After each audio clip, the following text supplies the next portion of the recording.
제가 강의 시간에 소개하는 것 중에 스피바 스코어카드가 있는데 그 내용을 업데이트하면서 만든 영상입니다. 스피바는 여기 소개되어 있는 거를 보면은 한 20년 전부터 2002년부터 시작됐다고 하는데 스피바가 뭐의 줄임말이냐 하면은 S&P Indices vs Active 이렇게 되어 있어요. 그래서 결국 종목 선택을 하는 것과 그냥 패시브하게 인덱스 투자하는 것 중에 여러 기관들 글로벌하게 살펴봤을 때 뭐가 수익률이 더 좋은지 실제 액티브하게 투자하는 게 성과가 얼마나 더 좋은지를 6개월마다 분석을 해서 보고서를 내는 게 이 스피바 스코어 카드입니다. 물론 리포트가 S&P 글로벌에서 내는 거기 때문에 S&P 글로벌은 인덱스를 만드는 기업이기 때문에 당연히 이제 어떻게 보면 인덱스의 관점에서 인덱스 투자를 하는 게 패시브 투자가 좋다라는 거를 보이기 위해서 만든 자료이긴 하지만 그거를 알고 이 보고서를 봐도 그래도 생각한 것보다는 조금 다르게 결과가 나올 수 있다라는 게 재미있어서 보통 소개하고 있습니다. 피바를 소개하기 전에 이 그래프를 가지고 왔는데 여기는 보면은 에퀴티 펀드들 5년 동안 성과를 보는 건데 시작하는 시점에 그러니까 2021년도에 펀드들의 성과가 좋은 것부터 안 좋은 것까지 이렇게 정렬을 했을 때 상위 50%에 포함되어 있는 펀드가 앞으로 5년 동안 지속적으로 상위 50%에 포함될 확률을 나타낸 거예요. 그래서 그래프를 보면은 2025년도에 가면은 꽤 그래프가 낮아지는 걸 볼 수 있는데 라지캡 에퀴티 펀드가 지금 노란색 또는 주황색으로 나타낸 건데 이 노란색을 보면은 2025년도에는 4.5%가 됩니다. 그래서 시작하는 시점에 상위 50%였던 게 지속적으로 상위 50% 안에 포함될 확률이 4.5%다. 4.5%의 펀드만 상위 50% 안에 포함이 된다라는 그림입니다.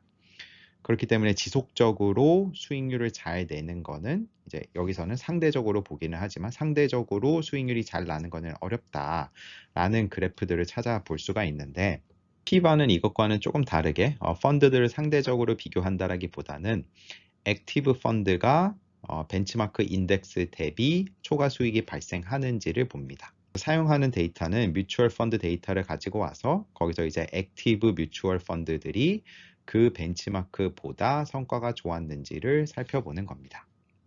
앞서 말씀드린 것처럼 이건 S&P 글로벌에서 나오는 거기 때문에 여기서 사용하는 벤치마크는 S&P 글로벌에서 나오는 인덱스를 대부분 벤치마크로 사용하고 있고 그래서 어떤 경우에는 이게 정확하게 비교가 잘 되는 게 아닐 수도 있지만 스피바에서는 그냥 이런 식으로 비교를 하고 있습니다. 그리고 사실 여기는 액티브 펀드를 비교하고 있는데 액티브 펀드는 액티브 펀드만의 목적이 있거든요. 그래서 많은 경우에는 사실 인덱스 펀드에 투자를 할 수 없는 경우도 있기 때문에 그때는 액티브 펀드가 필요하고 또는 어떤 투자 상황에 따라서는 액티브 매니지가 필요하기 때문에 그런 필요한 상황에서는 당연히 액티브 매니지 펀드에 투자를 해야 되는 거고요.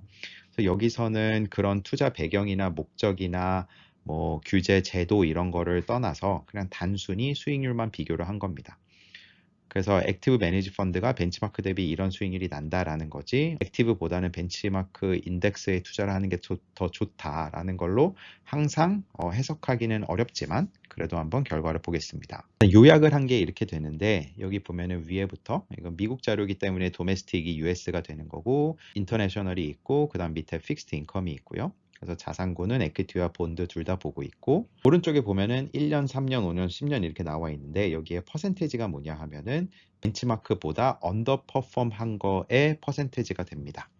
그래서 컴패리슨 인덱스로 들어가 있는 게 이 가운데 컬럼에 들어가 있는 게 벤치마크가 되고 각 펀드 카테고리에 들어가 있는 펀드들이 컴패리슨 인덱스인 벤치마크 인덱스보다 언더퍼폼 한 게 퍼센테이지가 어떻게 되는지를 나타낸 거예요. 그래서 맨 위에 all domestic을 보면은 1년이라는 단위를 봤을 때 80%의 액티브 펀드가 언더퍼폼을 하고 10년을 봤을 때는 90%의 액티브 펀드가 벤치마크보다 성과가 낮게 나온다라는 것을 나타냅니다. 그리고 이거는 뭐 라지캡, 미드캡, 스몰캡을 보건 글로벌, 인터내셔널 보건 픽스드 인컴을 보건 픽스드 인컴은 조금은 값들이 다르기는 하지만 에퀴티 안에서 보면은 그래도 언더퍼폼 하는 게 꽤 많이 나오고 특히나 기간을 길게 가져가서 5년, 10년 이렇게 보는 경우에는 80% 이상이 언더퍼폼 하는 결과가 대체적으로 나오게 됩니다. 미국만 가지고 조금 더 자세히 보면은 이건 미국의 라지캡 펀드들만 보는 거고 몇 퍼센트가 언더퍼폼 하는지를 보는 건데 13, 50, 15년 이렇게 차례대로 보여드릴 거고 1년이라는 기간을 봤을 때는 지금 이 데이터는 2025년 데이터고요. 그래서 2025년 말에 본 거기 때문에 2025년 1년을 보게 된 거고 벤치마크 대비 언더퍼폼한 액티브 펀드의 비중이 어떻게 되느냐라고 하면은 거의 79%가 언더퍼폼한 걸로 나옵니다. 3년을 보면은 그러니까 2025년 말에 끝나는 3년이기 때문에 2023, 2024, 2025 이렇게 3개년을 본 거고요. 이때는 사실 언더퍼폼한 게 조금 내려가긴 해요. 그래서 67% 정도가 되고요. 근데 5년을 봤을 때는 2021년부터 2025년 5년을 봤을 때는 89%가 벤치마크보다 언더퍼폼을 하게 되고 10년은 86%, 15년은 90% 이렇게 됩니다.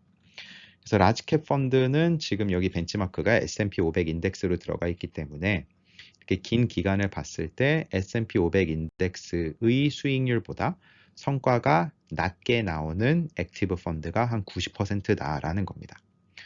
그래서 짧게 단기간으로 봤을 때는 단기 투자를 하기 위해서는 조금 더 개별 종목의 성과가 더 좋거나 액티브 펀드가 성과가 좋을 수는 있지만 긴 기간을 장기 투자하는 거를 봤을 때는 인덱스 펀드보다 아웃퍼폼 하는 거는 한 10% 정도밖에 되지 않는다라는 거를 보여주고 있습니다. 그리고 자료를 찾아보면은 이게 모든 국가가 있는 거는 아니지만 그래도 많은 국가들에서 기간별 언더퍼폼하는 비중이 어떻게 되는지가 나오고 저는 유럽만 더 가지고 왔는데 여기 유럽을 보면은 1년 단위는 2025년 말 끝나는 1년은 82%가 언더퍼폼을 하고 그리고 10년을 봤을 때는 97%가 언더퍼폼을 한다라는 거를 확인할 수가 있습니다. 그리고 방금은 2025년 말 기준만 보여드렸는데 S&P 글로벌에서는 이거를 매년 이렇게 조사를 하고 있기 때문에 2001년부터 매년 S&P 500보다 언더퍼폼한 액티브 펀드의 비중이 어떻게 되는지를 보면은 이런 식으로 나오게 됩니다. 대체적으로 60%대 또는 60% 이상이 많고요. 50% 아래로 떨어지는 게 있기는 하지만 2010년 이후에는 한 번도 없습니다. 물론 액티브 펀드 중에 좋은 액티브 펀드는 훨씬 아웃퍼폼을 할 수 있기 때문에 얼만큼 아웃퍼폼을 했느냐라는 거를 이게 나타내지는 않고 그냥 언더퍼폼한 비율을 나타낸 거기 때문에 액티브 펀드 중에 안 좋은 게 많다라고 하면은 충분히 이렇게 높게 나올 수는 있는데 단순히 이렇게 비교를 했을 때 액티브 펀드라고 해서 무조건 벤치마크보다 성과가 좋은 건 아니다라는 거를 확인할 수가 있습니다. 그리고 스피바에서 나오는 이 레포트를 보면은 훨씬 더 세분화해서 결과들을 보여주고 있고 여기도 보면은 앞에 그래프에서 나왔던 게 대부분 있긴 하지만 여기는 1, 3, 5, 10, 15, 20년까지 이렇게 결과를 보여주고 있고 예를 들어 S&P 500과 라지캡 펀드를 비교했을 때는 1, 3, 5, 10, 15, 20 다 봤을 때 평균적으로 S&P 500 인덱스의 수익률이 더 높았다라는 것을 볼 수가 있습니다. 글로벌하게 보면은 이런 결과가 나오고 여기 한국도 있는데 대체적으로 50% 아래로 내려가는 것들도 있기는 하지만 그렇게 많지는 않고 특히나 3년의 기간을 봤을 때는 60% 또는 70% 이상 높게는 한 96%까지도 언더퍼폼 하는 나라들이 존재합니다. 그래서 앞서 말씀드린 것처럼 이 그래프나 이 결과를 가지고 액티브 펀드가 좋지 않다라고 결론을 내릴 수는 없고 왜냐하면 액티브 펀드는 그 목적이 따로 있기 때문에 다만 인덱스 펀드라고 해서 사실 성과가 나쁘다라는 것보다는 개인 투자자들도 종목 선택을 하고 펀드 선택을 하고 이런 것들을 많이 하는데 긴 기간을 봤을 때는 인덱스 펀드를 아웃퍼폼 하는 거는 생각보다 쉽지는 않다라는 거를 확인을 하고 이런 정보들도 있으니 많이 찾아보고 그 다음에 의사결정을 하는 게 좋아서 그래서 이런 정보들도 공유합니다.